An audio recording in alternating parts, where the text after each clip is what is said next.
ઓમ શ્રી ગણેશાય નમઃ. જય શ્રી કૃષ્ણ મિત્રો. ગણપતિજીની વાર્તા. મિત્રો, આમ તો તમે બધાએ જ ગણપતિજીના જન્મની કથા તો સાંભળી હશે જ, પણ અમુક કથાઓ છે, બહુ બધી કથાઓ છે પ્રચલિત, પણ એમાંથી અમુક કથાઓ બહુ ભાગ્ય કોકે સાંભળી હશે. તો આજે હું અવનવી સરસ મજાની નવી કથા ભગવાન ગણપતિજીની લઈ આવી છું. તો પૂરા મનથી ધ્યાનથી સાંભળજો.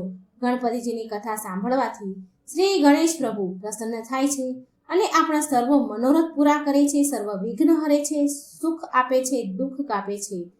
તો પૂરા ધ્યાનથી અંત સુધી આ વિડીયો સાંભળજો અને વિડીયો સારો લાગે તો મિત્રો શેર જરૂર કરજો, જેથી બીજાને પણ કથા સાંભળવાનો અવસર મળે. અને વિડીયોને લાઈક કરવાનું ભૂલશો નહીં. કમેન્ટ બોક્સમાં ભગવાન ગણેશનું નામ પણ જરૂર લખજો. एकदंत भगवंत गणपति नमो नमः, वक्रतुंड गणराय गणपति नमो नमः, सूपकर्ण गजकर्ण गणपति नमो नमः, भालचंद्र गज लंबोदर गणपति नमो नमः.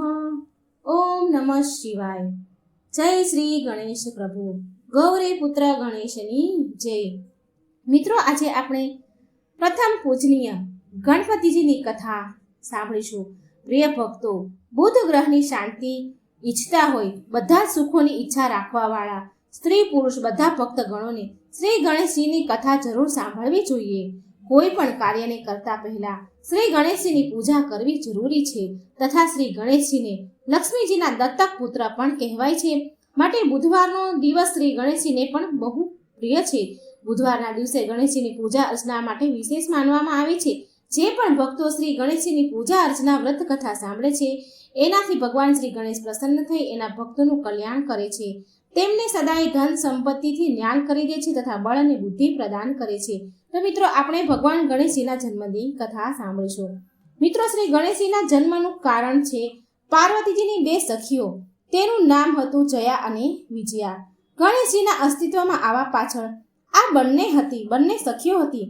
જયા અને વિજયાએ મા પાર્વતીને સ્નાનઘરની બહાર બે પહેરેદાર રાખવાની સલાહ આપી હતી.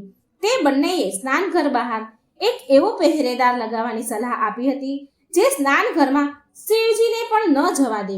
વાત કંઈક એવી હતી કે પાર્વતીજી જ્યારે પણ સ્નાનઘરમાં સ્નાન કરવા જતા તો બહાર કોઈ શિવગણને પહેરેદાર બનાવીને બેસાડી દેતા હતા. પણ દુવિધા એ હતી કે પહેરેદાર હોવા છતાં પણ, દ્વારપાળ હોવા છતાં પણ શિવજી સ્નાન ઘરમાં ચાલ્યા જતા હતા. કોઈ પણ શિવગણમાં એટલી હિંમત નથી કે શિવજીની આજ્ઞાનું ઉલ્લંઘન કરે. અને આવું એકવાર થયું હતું. એક સમયે પાર્વતી માને એવું થયું કે દ્વાર પર કોઈ એવો પહેરેદાર હોવો જોઈએ કે કોઈને પણ અંદર ન આવવા દે. બસ આ જ વિચારથી માતા પાર્વતીએ એમની બંને સખીઓની વાત માનીને એમના શરીરે જે ઉપટન લગાવ્યું હતું એમાંથી એક માણસનું પૂતળું બનાવ્યું અને એમાં પ્રાણ પૂરી દીધા અને આશીર્વાદ આપ્યા. માતા પાર્વતીએ કહ્યું કે તું મારો પુત્ર છે. હે પુત્ર, તું અહીં ઊભા રહીને દ્વારપાળ બનીને પહેરેદારી કરજે અને જ્યાં સુધી મારી આજ્ઞા ન હોય ત્યાં સુધી કોઈને પણ અંદર આવવા દેતો નહીં. આટલું કહીને મા પાર્વતી એક લાકડી એ બાળકને આપે છે અને દ્વાર પર નિયુક્ત કરીને સ્નાન કરવા માટે ચાલ્યા જાય છે. એટલામાં તો ત્યાં શિવજી પહોંચી ગયા. તો ગણેશજીએ એમને અંદર જવા માટે રોકી લીધા. ભગવાન શિવજીએ ગણેશજીને બહુ જ સમજાવ્યા તેમને અંદર જવા માટે, પણ ગણેશજીએ માતાનું આજ્ઞાનું પાલન કરતા શિવજીને અંદર જવા દીધા નહીં. તો આ વાત એટલી બધી મોટી થઈ ગઈ કે બગડી ગઈ કે પહેલા તો ગણેશજીને મારવા શિવગણ આવ્યા. જ્યારે એનાથી ગણેશજી માન્યા નહીં તો દેવતાઓ આવ્યા. દેવતાથી પણ કામ ન બન્યું એટલે એમના પછી સ્વયં બ્રહ્માજી આવ્યા અને પછી વિષ્ણુ ભગવાન આવ્યા, પણ બધા જ હાર માની ગયા. પછી શિવજીને બોલાવવામાં આવ્યા. પછી તો બહુ ઘનઘોર યુદ્ધ થયું, પણ ગણેશજીને કોઈ હરાવી શક્યું નહીં. પછી શિવજીએ અને વિષ્ણુ ભગવાને જોયું કે આ બાળકને કોઈ હરાવી નથી શકતું, માટે કોઈ ચાલ ચાલવી પડશે. પછી જ્યારે ભગવાન ગણેશ શ્રી હરિ વિષ્ણુ સાથે યુદ્ધમાં વ્યસ્ત હતા તો શિવજીએ આ મોકાનો લાભ ઉઠાવીને ગણેશજીનું માથું ધડથી અલગ કરી દીધું. આ વાતની જાણ જ્યારે માતા પાર્વતીને થઈ તો માતા પાર્વતી કોપિત થયા અને કેટલી શક્તિઓ નીકાળી અને બધી જ શક્તિને સંસારને સમાપ્ત નષ્ટ કરવાનો આદેશ આપ્યો. કેમ કે જે માતાને એના પુત્રની આગળ જે માતાનો પુત્રને કઈ હાનિ પહોંચે છે તો એ માતાને એના પુત્ર આગળ બીજું કોઈ જ દેખાતું નથી. ચારેય બાજુ હાહાકાર મચી ગયો. કેમ કે કોઈને કઈ સમજાતું ન હતું કે આ બધું કેવી રીતે રોકવામાં આવે. બધાએ માતાને મનાવવાની કોશિશ કરી, પરંતુ બધું જ વ્યર્થ. અંતમાં નારદજીએ ઉપાય બતાવ્યો કે માતા ઉમાની સ્તુતિ કરવામાં આવે, જેથી માતાનો ક્રોધ શાંત થશે અને આ બધું રોકાઈ જશે. અને માતા પાર્વતીએ વાત માની ગયા. પણ કઈ વાત પર માન્યા? કે એમના પુત્રને બીજી વાર સજીવન કરવામાં આવે. હવે જુઓ, બધા જ દેવતાઓએ શિવજી પાસે જઈને આ વાત કહી તો શિવજીએ કહ્યું કે ઉત્તર દિશામાં જાઓ અને ત્યાં જે પણ પ્રાણી મળે એનું માથું કાપીને ગણેશજીના ધડ પર જોડવામાં આવે. જ્યારે દેવતા ઉત્તર દિશામાં ગયા તો તેમને સૌથી પહેલા એક હાથી મળ્યો. તો શિવજીની આજ્ઞા અનુસાર દેવતાએ હાથીના મસ્તકને લઈ આવ્યા અને એ મસ્તક ગણેશજીના ધડ ઉપર લગાવી દીધું. ગણેશજીના પુનઃજીવિત થયા પછી ભગવાન શિવ શંકરે એમને આશીર્વાદ આપ્યા કે આજ પછી જ્યારે કોઈ પણ પ્રકારની પૂજા કરવામાં આવશે તો કોઈ અન્ય દેવતા પહેલા તમારી પૂજા કરવામાં આવશે. તારો જન્મ ભાદરવા મહિનાની ચતુર્થીના શુભ ચંદ્રોદયમાં થયો છે, માટે એ દિવસે તારું વ્રત ખૂબ કલ્યાણકારી રહેશે. ગણેશ ચતુર્થીનું વ્રત સ્ત્રી પુરુષ બંને માટે લાભકારી છે. જે વ્રત કરશે ગણેશનું વ્રત કરશે એની બધી જ મનોકામના પૂરી થશે. પ્રિય ભક્તગણો, આ હતી ગણેશજીના જન્મની પહેલી કથા. આવો હવે સાંભળે ગણેશજીની બીજી કથા, જે બહુ ઓછા લોકોએ સાંભળી હશે. ગણેશ જન્મ કથા આ પ્રમાણે છે. આ વાત એ સમયની છે જ્યારે શિવજી અને માતા પાર્વતીના વિવાહનો માત્ર થોડો સમય ગયો હતો. પાર્વતીજીએ શિવજીને કહ્યું કે હે પ્રભુ, મને એક અત્યંત શ્રેષ્ઠ પુત્રની કામના છે. માટે શિવજીએ પાર્વતીજીને પુણ્યક વ્રત રાખવા માટે કહ્યું, જેને કરવાની કોઈ પણ પ્રકારની ઈચ્છા પૂરી થાય છે. આ વ્રતની અવધિ 1 વર્ષ સુધીની હોય છે. પાર્વતીજીએ પુણ્યક વ્રત રાખવાનું શરૂ કર્યું. વ્રત પૂરું થવાથી સ્વયં ભગવાન કૃષ્ણ બાળકના રૂપમાં ભગવાન શિવ અને માતા પાર્વતીને ત્યાં અવતરિત થયા. બાળકના આવ્યા પછી તેના જાત કર્મ સંસ્કાર કરવામાં આવ્યા. થોડા દિવસ પછી શનિદેવ માતા પાર્વતી, ભગવાન શિવ અને ગણેશ ભગવાનને દર્શન કરવા માટે કૈલાસ આવ્યા. એ એમનું માથું ઝુકાવીને ઊભા હતા, માથું ઝુકાવીને આવ્યા હતા, કોઈની સામું નહોતા જોતા. માટે માતા પાર્વતી અને ગણેશજીના દર્શન કરી શકતા ન હતા, કારણ કે એ કોઈની સામું જોઈ નતા રહ્યા, માથું ઝુકાવીને ઊભા હતા. તો કારણ પૂછ્યું પાર્વતીજીએ, તો માથું ઝુકાવવાનું કારણ પૂછ્યું કે તમે શનિદેવ માથું ઝુકાવીને કેમ ઊભા છો? તો શનિદેવે જવાબ આપ્યો. શનિદેવની પત્નીએ શ્રાપ આપ્યો હતો કે શનિદેવ જેને પણ જોશે એનો વિનાશ થશે. શનિદેવે આવું કહ્યું. એટલે આ વાત સાંભળીને પાર્વતીજીએ એની સખીઓ સાથે ઊભા હતા તો હસવા લાગ્યા. સખીઓ અને પાર્વતીજી બધા હસવા લાગ્યા. ત્યારે માતા પાર્વતી કહે છે કે જો શ્રાપ મળ્યો છે તો એ નષ્ટ થઈ ન શકે, પણ મને એવું લાગે છે કે અમને કંઈ નહીં થાય, માટે શનિદેવ તમે મને અને મારા પુત્રને જોઈ શકો છો. ઘણી બધી વાર વિચાર કર્યા બાદ શનિદેવે માતા પાર્વતીની તરફ ન જોઈને બાળક ગણેશ તરફ જોવાનું મન બનાવ્યું. હવે જેવું જ શનિદેવે બાળ ગણેશ તરફ જોયું તો એ જ ક્ષણે શ્રાપના કારણે બાળ ગણેશનું મસ્તક ક્ષીણ થઈ ગયું અને ભગવાન કૃષ્ણમાં સમાઈ ગયું. આ જોઈ માતા પાર્વતી સહિત બધા લોકો વ્યાકુળ થઈ ગયા. શનિદેવ શરમના મારે માથું નીચું ઝુકાવીને ઊભા હતા. કૈલાસમાં તો માતમ છવાઈ ગયો. એ જ સમયે ભગવાન વિષ્ણુએ એમનું વાહન ગરુડનું સ્મરણ કર્યું. ગરુડના પ્રગટ થતાં જ ભગવાન વિષ્ણુ ગરુડ પર સવાર થઈને ઉત્તર દિશા તરફ ચાલી નીકળ્યા. પુષ્પભદ્રા નદીના કિનારે એક હાથી અને હાથણી સૂઈ રહ્યા હતા. ત્યારે શ્રી હરિએ એમના ચક્રથી એ હાથીના માથાને કાપી નાખ્યું અને એ માથું લઈ જઈને બાળ ગણેશના ધડ પર લગાવી દીધું. આ વાત પર પાર્વતી માને આપત્તિ લાગી, એટલે કે આ વાત એમને હારી ન લાગી. એમને ગમ્યું નહીં કે હાથીનું માથું લાયા છે. એમને એવું લાગ્યું કે આ કોઈ ષડયંત્ર છે. હવે તો એમનો પુત્ર કુરૂપ લાગશે. આવું હાથીનું માથું ધડ સાથે જોડે તો મારો પુત્ર કુરૂપ લાગશે. એટલે ભગવાન વિષ્ણુએ પાર્વતીજીને આશ્વાસન આપ્યું કે જો તમને આ વાતની ચિંતા છે કે તમારો પુત્ર કુરૂપ લાગશે, આ વાતની ચિંતા હોય તો હું તમને આ બાળકને આશીર્વાદ આપું છું કે આ બાળક સૌથી વધારે બુદ્ધિમાન હશે. પૂરા વિશ્વમાં આ બાળકનું પરાક્રમ સૌથી વધારે હશે, ભક્તોને સદાય સંતુષ્ટ કરશે અને પ્રથમ પૂજાના અધિકારી હશે. ત્યારે જઈને મા પાર્વતી શાંત થયા. ત્યાર પછી ગણેશજીએ પરશુરામજીએ એક દંત ગણેશ બનાવી દીધા. ગણેશજીને આ કથા તો બધાને જ ખબર હશે. જો નથી ખબર તો હું તમને ટૂંકમાં જણાવી દઉં. એકવાર પરશુરામજી ભગવાન શિવના દર્શન માટે કૈલાસ પર્વત પર પહોંચ્યા, પરંતુ ભગવાન શિવ ધ્યાનમાં લીન હતા અને દ્વાર પર ગણેશજી હતા. ગણેશજીએ પરશુરામજીને રોકવા માટે બહુ પ્રયત્ન કર્યા, પણ પરશુરામજી સાંભળવા તૈયાર ન હતા. અંતમાં નિર્ણય એ થયો કે બંને વચ્ચે યુદ્ધ કરવામાં આવે. જે યુદ્ધમાં જીતે એ એની મરજી પ્રમાણે કરશે. હવે જુઓ, ગણેશજી અને પરશુરામજી વચ્ચે બહુ યુદ્ધ થયું. અંતમાં કોઈ રસ્તો ન મળ્યો તો પરશુરામજીએ એના પરશુ અસ્ત્ર ગણપતિજી પર ફેંક્યું. આ પરશુ અસ્ત્ર સ્વયં ભગવાન શિવ પાસેથી પરશુરામજીને વરદાન સ્વરૂપ મળ્યું હતું.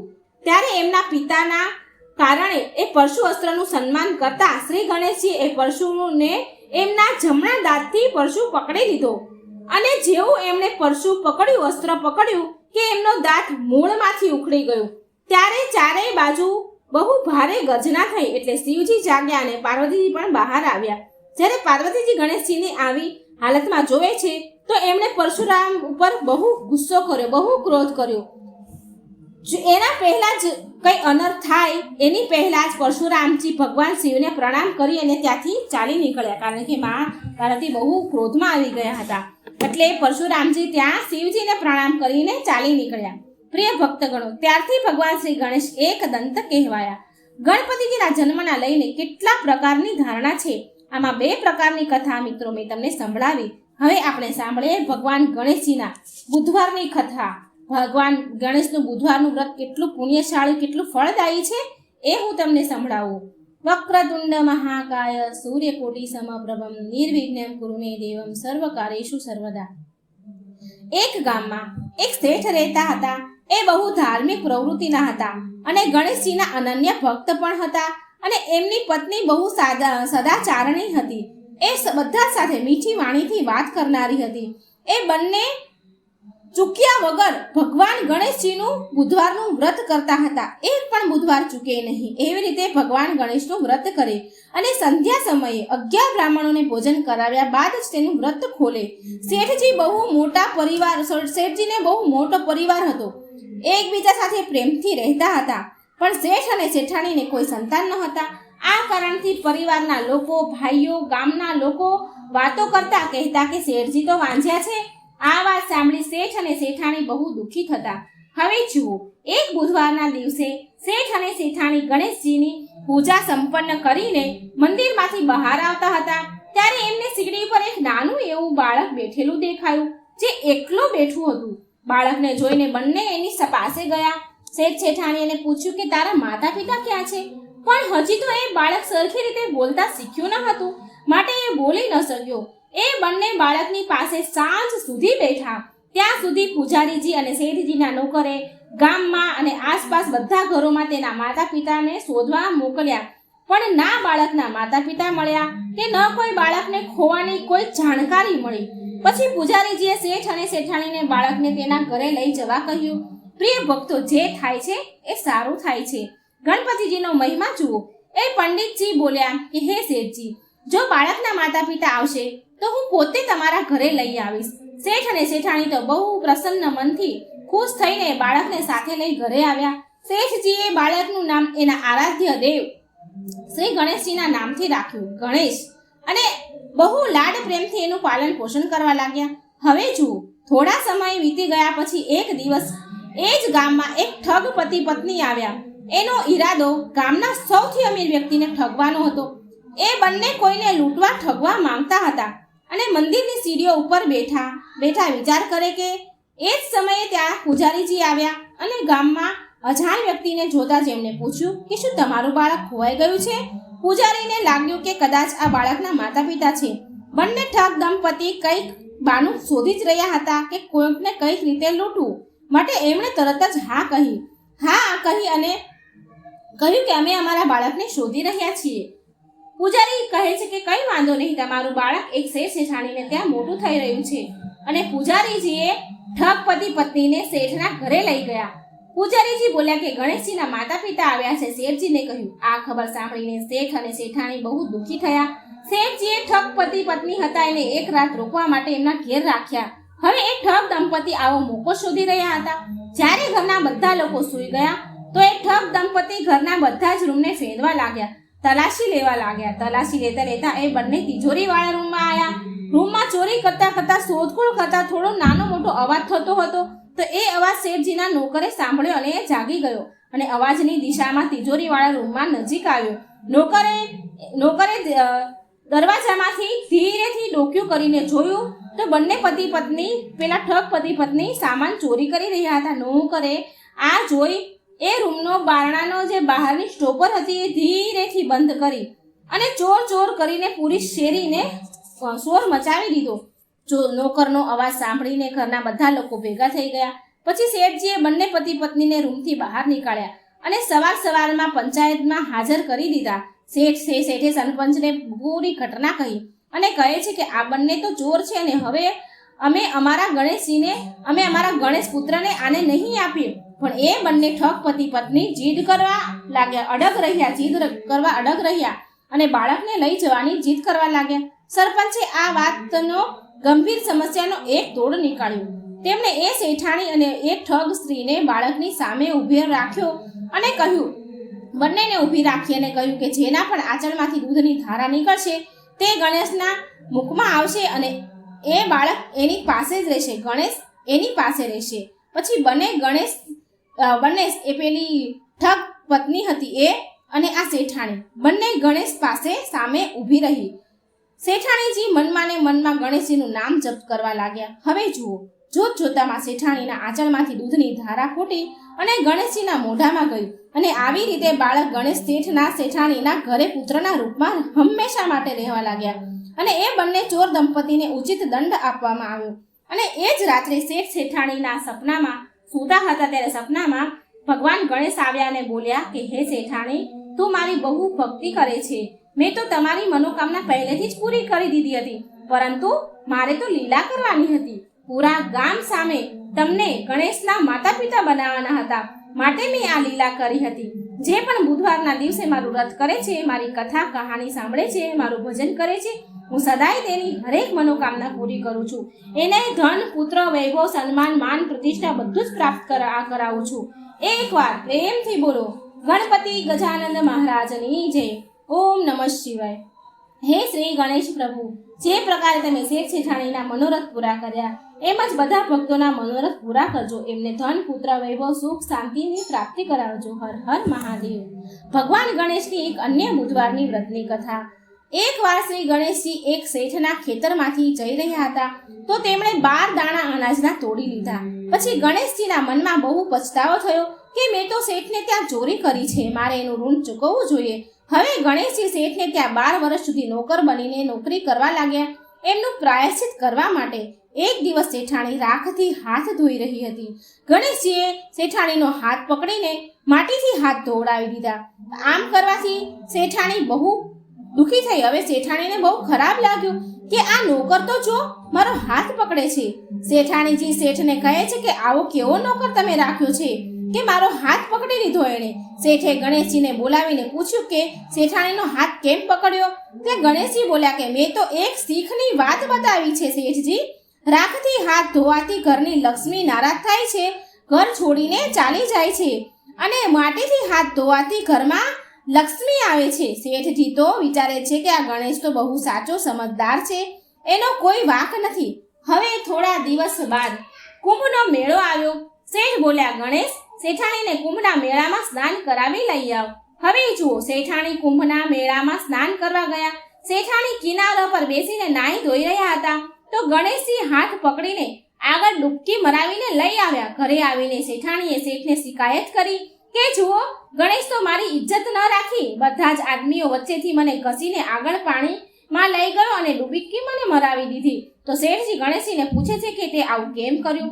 ગણેશજી કહે, શેઠાણી કિનારા પાસે બેસીને મેલા પાણીમાં નાહી રહ્યા હતા, માટે મેં તેમને આગળ લઈ જઈને સારા પાણીમાં ડૂબકી મરાવીને લઈ આવ્યો.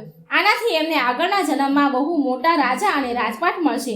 શેઠે વિચાર્યું કે ગણેશ તો બહુ સાચો અને સમજદાર છે. હવે જુઓ, એક દિવસ ઘરમાં પૂજા પાઠ હતા, ઘરમાં હવન થઈ રહ્યો હતો.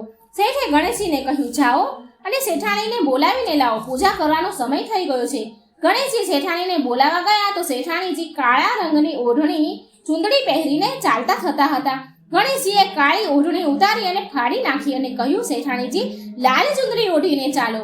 શેઠાણીને તો બહુ ગુસ્સો આવ્યો, તે રિસાઈને સૂઈ ગઈ. શેઠ આવીને પૂછે કે, અરે ભાગ્યવાન, પૂજા કરવાનો સમય વીતી જાય છે અને તું અહીં સૂતી છો, શું વાત છે?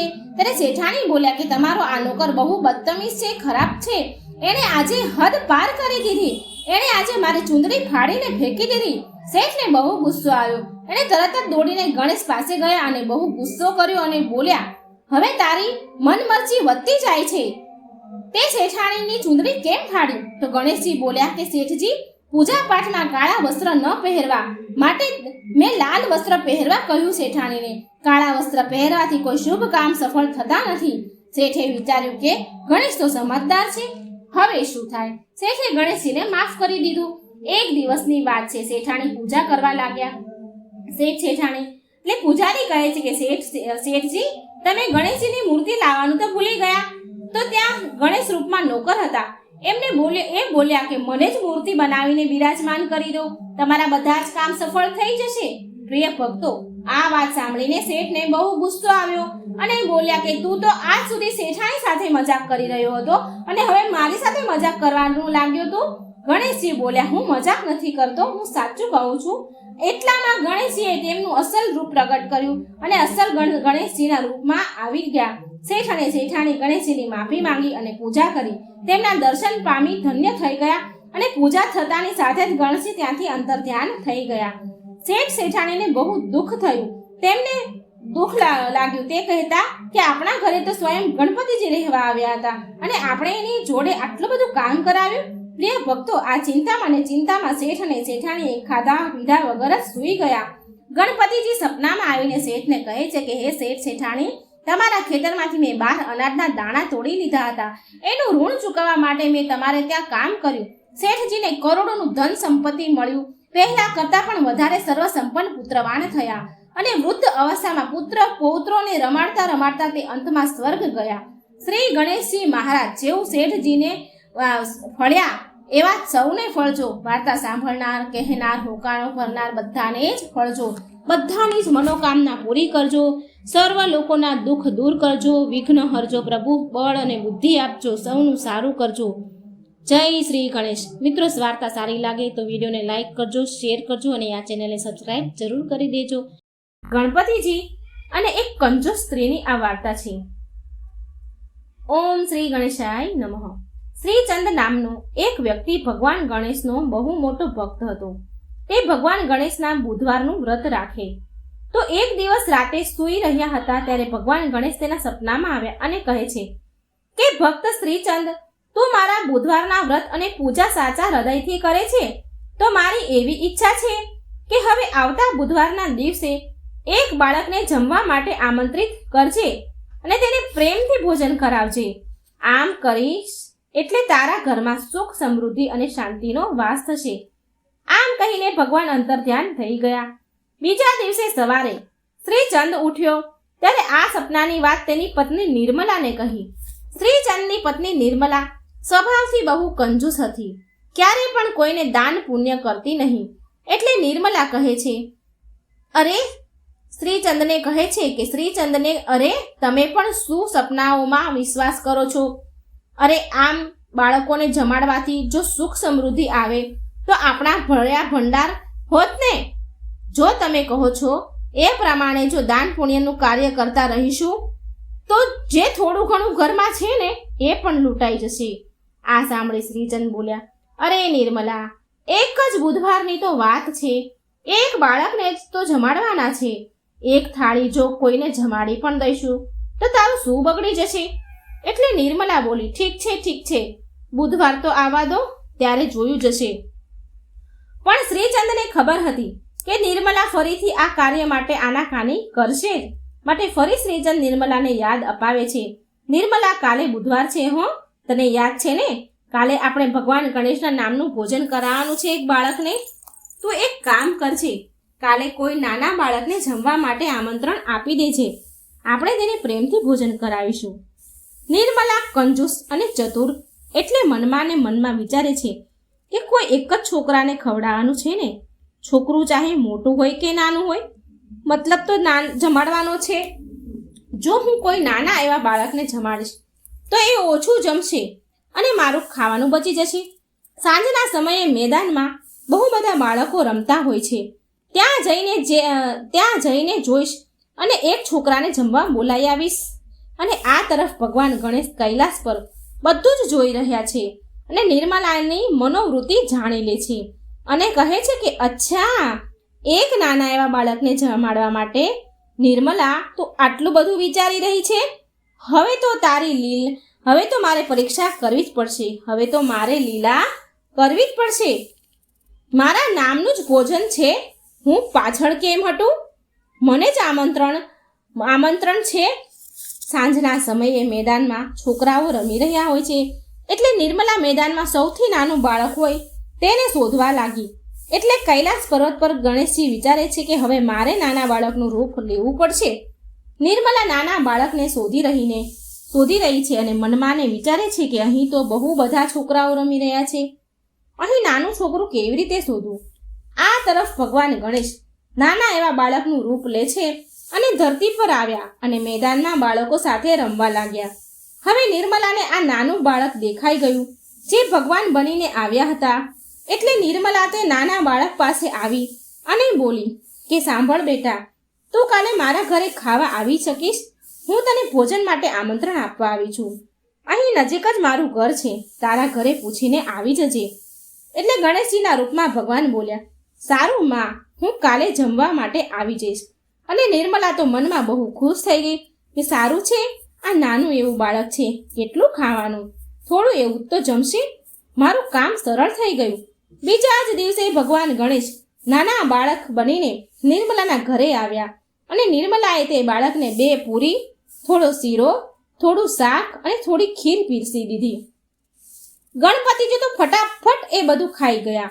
ફરી બોલ્યા કે માં, ભોજન તો બહુ સ્વાદિષ્ટ બન્યું છે, પણ મને હજી વધારે ખાવાની ઈચ્છા છે, મને હજી ખાવાનું આપો, હું હજી ભૂખ્યો છું. બાળકની વાત સાંભળી શ્રીચંદ બોલ્યો, નિર્મલા, રસોડામાં જઈને જમવાનું લઈ આવ અને આ બાળકને આપ. લાગે છે જમવાનું બહુ સરસ છે, સ્વાદિષ્ટ છે. નાના બાળક તો ભગવાનનું રૂપ હોય છે. આ બાળકને આપણા દ્વારા પીરસેલું ભોજન ભાવ્યું છે, આ તો આપણા માટે બહુ ખુશીની વાત છે. નિર્મલા બોલી, સારું બેટા, તો આ થોડી ખીર છે વાટકામાં, એ ખા, ત્યાં સુધી હું બીજું જમવાનું લઈ આવું. અને આમ નિર્મલા ભોજન બીજું લઈને પીરસે છે. જેવું નિર્મલા પીરસે એવું ભગવાન ગણેશ ખાઈ જાય. આમ જેટલું નિર્મલાએ બનાવ્યું હતું એ બધું જ શ્રી ગણેશ ખાઈ ગયા, બધું જ ભગવાન ખાઈ ગયા. અને ફરી નિર્મલાને કહે છે ગણપતિજી, માં, હજી ભૂખ્યો છું, મને ખાવા આપો. બાળકની વાત સાંભળીને નિર્મલાને કંઈ સમજમાં આવતું નથી. એ વિચાર કરે છે કે મેં તો જેટલું બનાવ્યું હતું એ બધું જ પીરસી દીધું, પણ હજી આ બાળક ધરાતો નથી, બધું જ ખાઈ ગયો તો પણ હજી ભૂખ્યો છે કરે છે. ભગવાનના રૂપમાં બાળક નિર્મલાને વારંવાર કહી રહ્યા છે કે માં, હજી ભૂખ લાગી છે, હજી ભૂખ્યો છું, ખાવા આપો. અને નિર્મલાને તો ગુસ્સો આવે છે અને બોલી કે હવે હું તને શું આપું? મેં જેટલું પણ ખાવાનું બનાવ્યું હતું એ બધું જ તને ખવડાવી દીધું, તું ખાયા જ કરે છે. એટલામાં શ્રીચંદ બોલ્યો, હે નિર્મલા, મને તો આ ચમત્કારી બાળક લાગે છે અને આમંત્રણ નિર્મલા, અતિથિ તો ભગવાનનું રૂપ હોય છે. આમ પણ અતિથિ ભગવાન કહેવાય. આ બાળકની વાતને તો માનવી જ પડશે આપણે. આ જેમ કહે એમ આપણે કરવું જ પડશે. એટલામાં તે બાળક બોલ્યો, માં, હજી તમારા ઘરમાં ભોજન ખલાસ નથી થયું. ભંડાર ઘરમાં મગ અને ચોખા મૂક્યા છે, ઘરમાં દહીં છે, એ બધું જ લઈ આવો. નિર્મલા આ બાળકની વાત સાંભળીને વિચારવા લાગી કે આ બાળકને કેવી રીતે ખબર કે અમારા ઘરમાં ક્યાં શું મૂક્યું છે? કંઈ ખબર નથી પડી રહી કે આ શું થઈ રહ્યું છે. મને તો આ બાળક પર બહુ ગુસ્સો આવે છે. બહુ ખવડાવી દીધું, બધું જ ખાઈ ગયો, હજી ખાયા જ કરે છે. ભગવાનના રૂમમાં બાળક બોલે છે કે જે ઘરમાં જે દાળ હોય, જે ચોખા હોય તે બધું જ લઈ આવો માં. નિર્મલા તો ઘરમાંથી કાચી દાળ, લોટ, ચોખા, મગ જે પણ મૂકે છે તે બધું જ ખાઈ જાય છે. ભગવાન ફરી નિર્મલાને કહે છે, માં, તમે ભંડાર ઘરમાં જે ઘઉંની બોરી મૂકી છે તે પણ લઈ આવો. નિર્મલા તો તે બાળક જેમ તેમ ખાય તેનો જીવ જાય છે. એ બાળક બધું ખાયા કરે, નિર્મલાનો જીવ જાય અને બડબડાટ કરતી ગુસ્સે થતી, બધું જ આપતી જતી હતી. ગુસ્સામાં આપતી હતી. મનમાં બોલે કે અરે, આ બાળક છે કે કોઈ ભૂત જેને હું ઘરમાં લઈ આવી છું? હું તો નાનું બાળક સમજીને લાવી હતી કે ખીર ખાશે તો કેટલી ખાશે, થોડુંક એવું તો ખાશે, પણ આ તો બધું સાફ કરી જશે. હે રામ, હું હવે શું કરું? નિર્મલા તો શ્રીચંદ પર ગુસ્સો કરે છે. તે કહે છે કે જમાડો હજી બાળકને, એટલે બધું સાફ થઈ જાય, આપણા ભંડાર ખાલી થઈ જાય. શ્રીચંદને ખબર પડી જાય છે કે આ કોઈ સાધારણ બાળક નથી. શ્રીચંદ હાથ જોડીને ભગવાનને પ્રાર્થના કરે છે અને બોલે છે કે પ્રભુ, હું તમને ઓળખી ગયો છું કે તમે આ નાના બાળકના રૂપમાં નિર્મલાને સંદેશ આપવા માંગો છો. પણ નિર્મલા હકીકતમાં ગભરાઈ ગઈ. પ્રભુ, તમે અમને માફ કરો, ક્ષમા કરો. નિર્મલા તો રડવા જ લાગી. જ્યારે નિર્મલા ઘરમાંથી બધું જ ખવડાવી દે છે અને કશું જ પણ નથી રહેતું, અન્નનો દાણો પણ નથી રહેતો, ત્યારે ભગવાન શ્રી ગણેશ પ્રગટ થયા. ભગવાનને જોઈને શ્રીચંદ હાથ જોડીને પગે લાગે છે અને નિર્મલા પણ બાળકથી ભગવાન થયા એટલે એ પગે લાગે છે. આ જોઈને એ ચોંકી ગઈ. બાળકમાંથી શ્રી ગણેશ ભગવાનનું સ્વરૂપ થયું. એ આશ્ચર્ય પામી. ભગવાન ગણેશ નિર્મલાને કહે છે કે માં, ભોજન જમાડવામાં કેમ કંજૂસી કરો છો?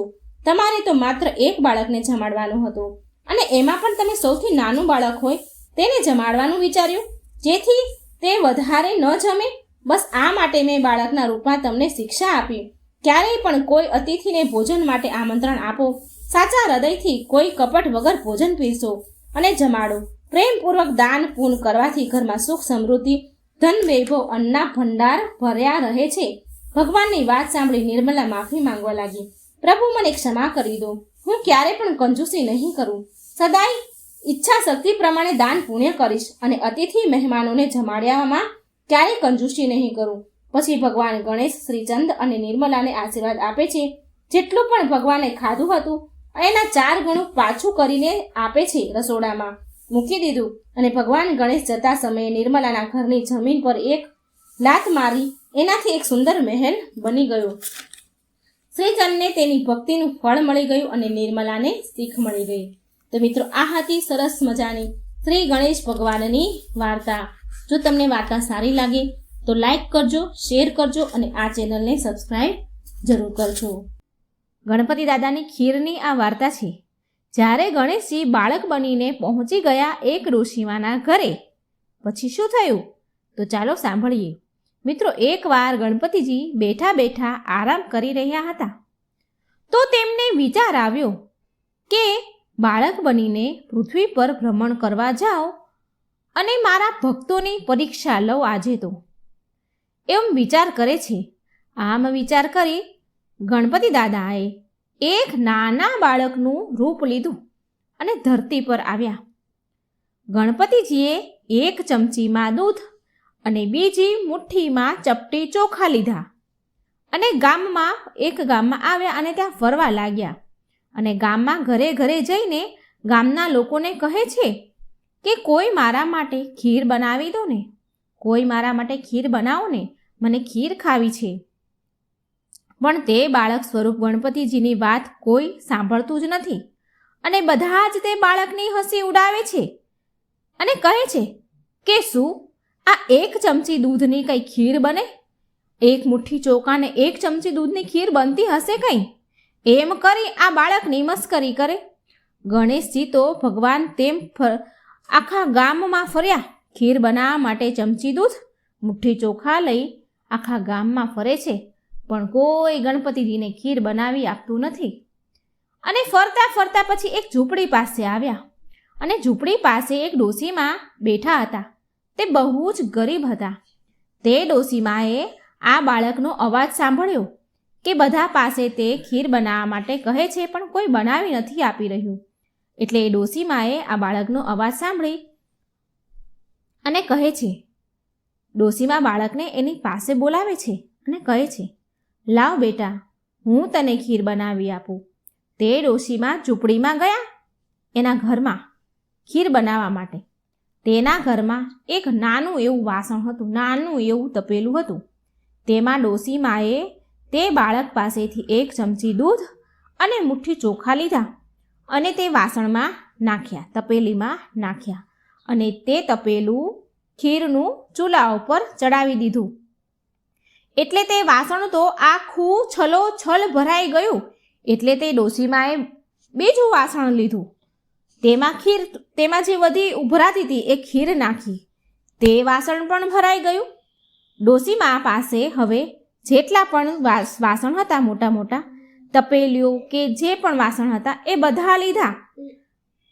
ખીર ઉભરાતી જ ગઈ અને ડોશીમા તપેલા ભરતા જ ગયા. બધા જ વાસણો ખીરના ભરાઈ ગયા. એટલે તે ડોશીમાએ બોલ્યા, તે બાળકને કહે છે કે બેટા, મારા ઘરમાં જેટલા હતા એ બધા જ વાસણ ભરાઈ ગયા છે. એટલે તે બાળક બોલે છે, ગણપતિજીના સ્વરૂપમાં તે બાળક કહે છે કે તમે બીજા મોટા વાસણ પાડોશમાંથી લઈને માંગી લો અને એમાં ભરો. એટલે તે ડોશીમાં પાડોશીના ઘરે જાય છે અને મોટી તપેલીઓ ઉછીની માંગે છે અને ઘરે લઈ આવે છે.